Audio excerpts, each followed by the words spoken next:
NCRB की एक report के मुताबिक प्रतिदिन भारत से औसतन 172 लड़कियां गायब होती हैं।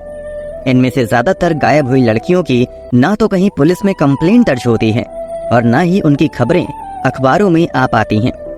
मगर 2022 के अंत में एक ऐसी खबर ने उत्तर प्रदेश में बड़े स्तर पर सुर्खियां बटोरी थी। खबर एक ही घर से 9 दिनों के अंदर 3 बहनों के रहस्यमयी तरीके से गायब होने की थी। शुरू में तो पुलिस वाले लड़कियों के गायब होने की खबर को सीरियसली नहीं लेते हैं, मगर जब बात बड़े अधिकारियों तक पहुंचती है तो पुलिस वाले मामले की छानबीन शुरू करते हैं। छानबीन के दौरान गायब हुई लड़कियों से जुड़ी कई हैरान कर देने वाली जानकारी सामने आती है। यहाँ किसी अपनों ने ही गद्दारी की थी। तो आखिर 9 दिनों के अंतर में 3 लड़कियां कैसे गायब हुईं? पुलिस की जांच में क्या कुछ निकलकर सामने आया और गायब हुई उन तीनों लड़कियों के साथ क्या कुछ हुआ? चलिए जानते हैं सब कुछ सिलसिलेवार तरीके से इस वीडियो में। आगे बढ़ने से पहले क्राइम की कहानी चैनल को सब्सक्राइब कर बेल आइकन जरूर दबा लें। तो चलिए अब कहानी शुरू करते हैं। उत्तर प्रदेश के मैनपुरी जिले में एक गांव है रामपुरा। इसी गांव में शमशाद अली नाम का एक शख्स रहता है। उनके परिवार में 3 बेटियां हैं, 2 नाबालिग और 1 बालिग निशा। चूंकि एक लड़की नाबालिग थी और वो गर्भवती हो गई थी, इसलिए हम कानून का सम्मान करते हुए उस लड़की का नाम यहाँ नहीं बता रहे हैं। खैर, ये बात 21 दिसंबर 2022 की है।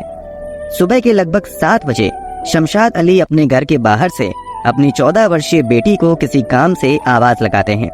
कई बार आवाज देने के बावजूद जब छोटी बेटी घर से निकलकर बाहर नहीं आती है और ना ही कोई जवाब देती है, तो शमशाद खुद ही उठकर घर के अंदर जाते हैं और बेटी को इधर उधर तलाशते हैं, मगर वो घर के अंदर कहीं भी दिखाई नहीं देती है।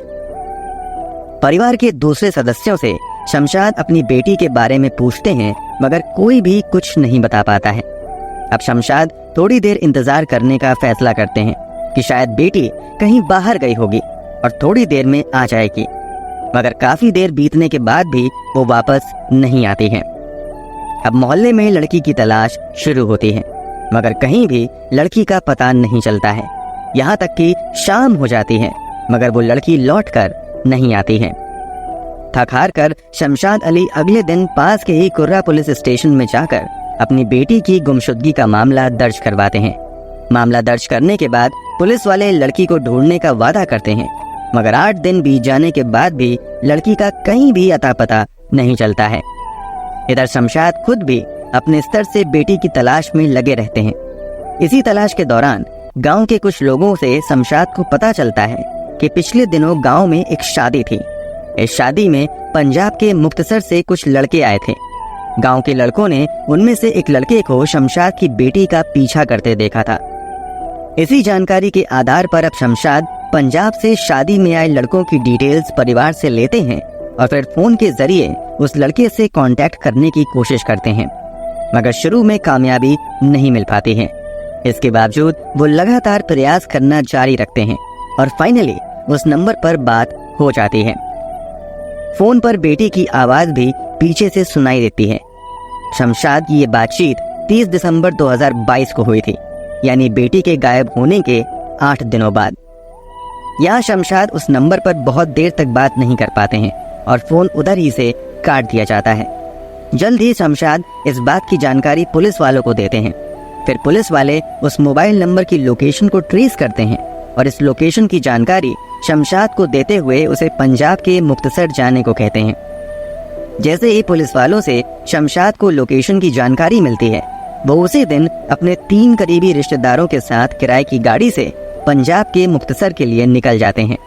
उधर शमशाद पंजाब के लिए निकलते हैं। इधर उनके परिवार में कुछ ऐसा होता है जिसकी कल्पना इन्होंने कभी नहीं की थी। अभी शमशाद घर से निकलकर अलीगढ़ तक ही पहुंचे थे कि उनके बेटे सलमान का फोन आता है कि घर में जो बाकी बची 2 बहनें थीं, वो भी लापता हो गई हैं। इस बार गायब हुई बेटियों में 22 साल की निशा और एक 16 साल की मुस्कान थी।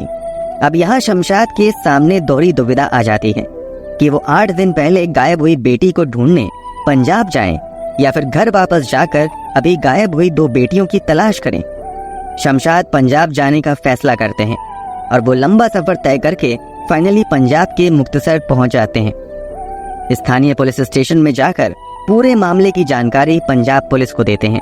शमशाद की पूरी कहानी जानने के बावजूद पंजाब पुलिस कोई भी मदद करने से ये कहते हुए इनकार कर देती है कि इस केस से संबंधित कोई भी जानकारी उन तक उत्तर प्रदेश पुलिस की ओर से नहीं दी गई है। इसके अलावा पंजाब पुलिस की ओर से ये भी दलील दी जाती है कि अगर आप स्थानीय पुलिस को लेकर आते तो हम आपकी मदद कर सकते थे। काफी मिन्नतों के बावजूद जब पंजाब पुलिस की ओर से शमशाद की कोई मदद नहीं की जाती है तो वो हार कर पंजाब से वापस लौट आते हैं। घर वापस लौटकर ये सबसे पहले फिर से स्थानीय पुलिस स्टेशन में जाकर अपनी 2 और बेटियों निशा और मुस्कान की किडनैपिंग की रिपोर्ट दर्ज करवाते हैं। जब तक एक बेटी गायब हुई थी प्रशासनिक स्तर पर मामला ठंडा ही रहता है, मगर जैसे ही 2 और बेटियां गायब होती हैं प्रशासन अलर्ट हो जाता है। जल्द ही इस मामले में शमशाद मैनपुरी के एसपी विनोद कुमार से मिलते हैं और पूरी घटना की जानकारी देते हैं। एसपी के निर्देश पर जल्द ही तीनों लड़कियों को ढूंढने के लिए 2 टीम बनाई जाती हैं। इस टीम के सामने शमशाद अपना बयान दर्ज करवाते हुए बताते हैं कि 4 नवंबर 2022 को उनके मोहल्ले में ही रहने वाले राकेश की बेटी की शादी थी। इस शादी में राकेश के कुछ दोस्त पंजाब से आए थे। उनमें से एक भरत सिंह नाम का भी लड़का था। आसपास के लोगों द्वारा दी गई जानकारी के आधार पर शमशाद पुलिस के सामने भरत सिंह को ही तीनों बेटियों के अपहरण का मुख्य आरोपी बताता है। उसके बाद कुर्रा पुलिस स्टेशन के एसएचओ शमशाद द्वारा दिए गए मोबाइल नंबर पर कॉल लगाते हैं। एक अधेड़ उम्र का एक व्यक्ति फोन उठाता है। पूछे जाने पर वो खुद को भरत सिंह का पिता बताता है। पीछे से फोन पर शमशाद की छोटी बेटी की भी आवाज सुनाई देती है। वो डरी हुई आवाज में पिता से कहती है कि पापा अब मैं वापस नहीं आ पाऊंगी। इसके बाद फोन कट जाता है। फोन भले ही कट गया था, मगर अब पुलिस वाले इस मोबाइल नंबर को ट्रेस करते हुए लोकेशन का पता लगा लेते हैं और फिर 10 जनवरी 2023 को शमशाद को अपने साथ लेकर इस लोकेशन के लिए निकल जाते हैं। जब पुलिस वाले पंजाब के मुक्तसर पहुंचते हैं तो उन्हें निराशा ही हाथ लगती है, क्योंकि जो लोकेशन पुलिस ने ट्रेस की थी वहां कोई नहीं था और उस घर पर भी ताला लटका हुआ था। अब पुलिस वाले वहां से वापस खाली हाथ आ जाते हैं और अंधेरे में तीर चलाते रहते हैं। इसी बीच लगभग 1.5 महीने का समय यूं ही निकल जाता है। इस बीच पुलिस वाले लगातार उस नंबर को ट्रेस करना जारी रखते हैं। इसी दौरान एक दिन पुलिस वालों को एक बार फिर से उस मोबाइल नंबर की लोकेशन पंजाब में मिलती है। इस बार पुलिस वाले बिना देर किए तत्काल ही पंजाब के लिए रवाना हो जाते हैं और ट्रेस की गई लोकेशन पर 4 फरवरी 2023 को इस बार पुलिस को यहाँ भरत सिंह मिल जाता है। तुरंत ही पुलिस वाले भरत सिंह को हिरासत में ले लेते हैं। इसके अलावा पुलिस को इस घर से शमशाद की गायब हुई छोटी बेटी भी मिल जाती है। पुलिस लड़की को अपने साथ लेकर उत्तर प्रदेश वापस आ जाती है।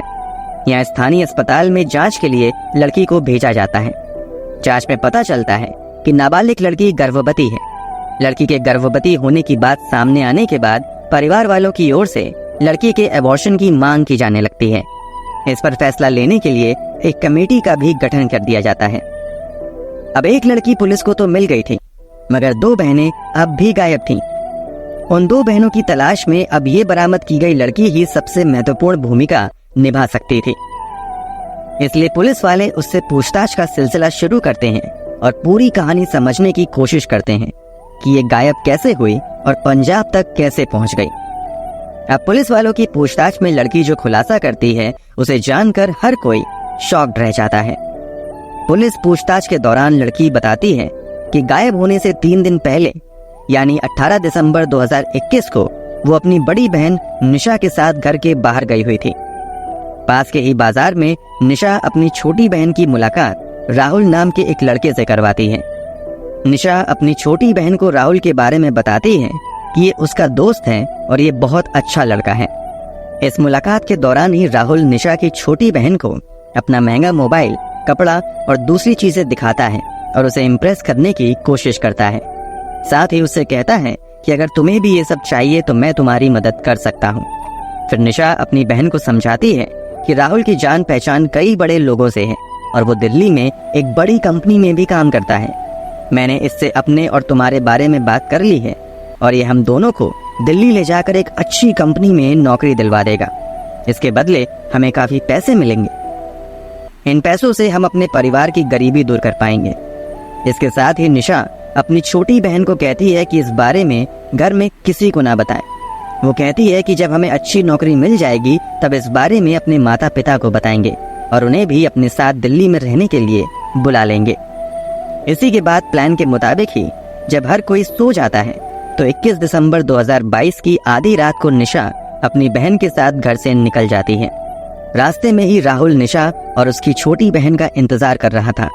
जैसे ही दोनों राहुल से मिलते हैं, राहुल दोनों बहन को अपने साथ बाइक से लेकर निकल जाता है। राहुल दोनों को लेकर रेलवे स्टेशन चला जाता है।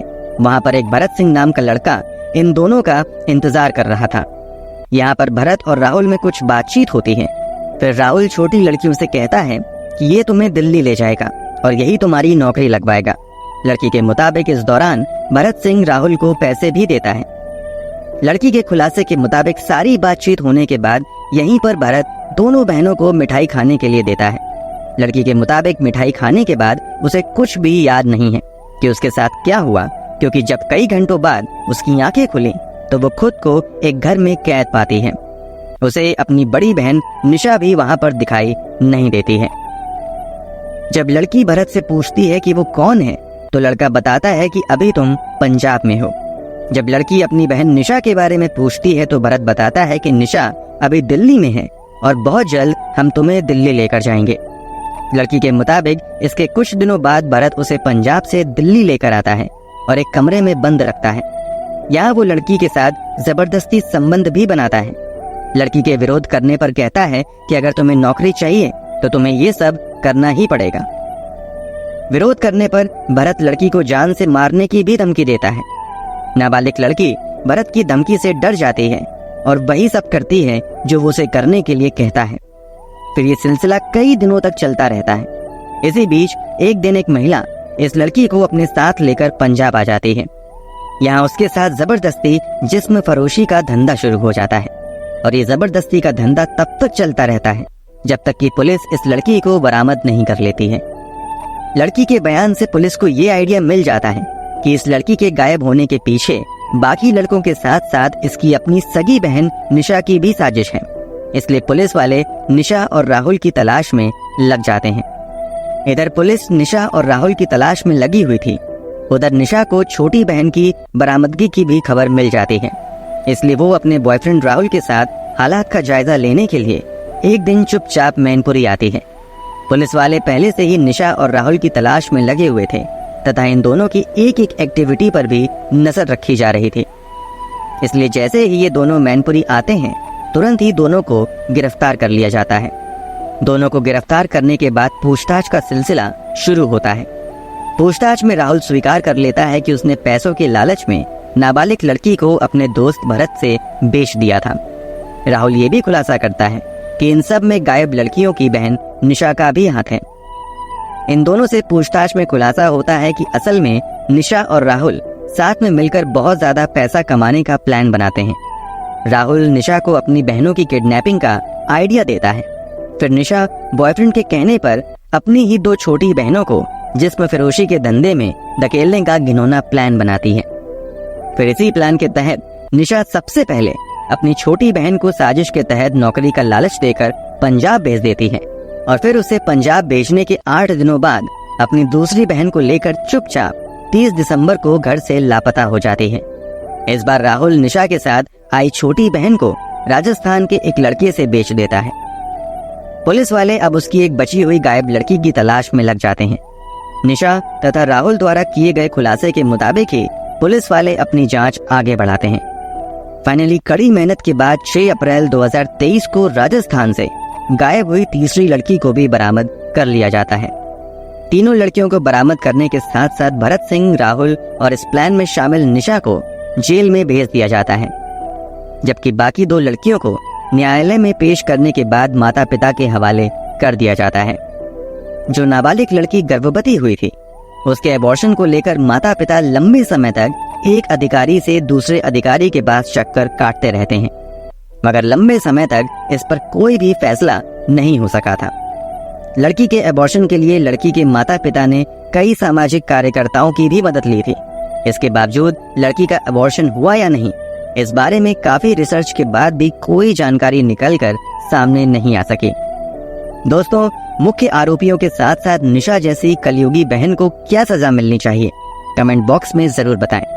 अगर आपको हमारी मेहनत पसंद आई हो तो इस वीडियो को लाइक करते हुए शेयर भी करें।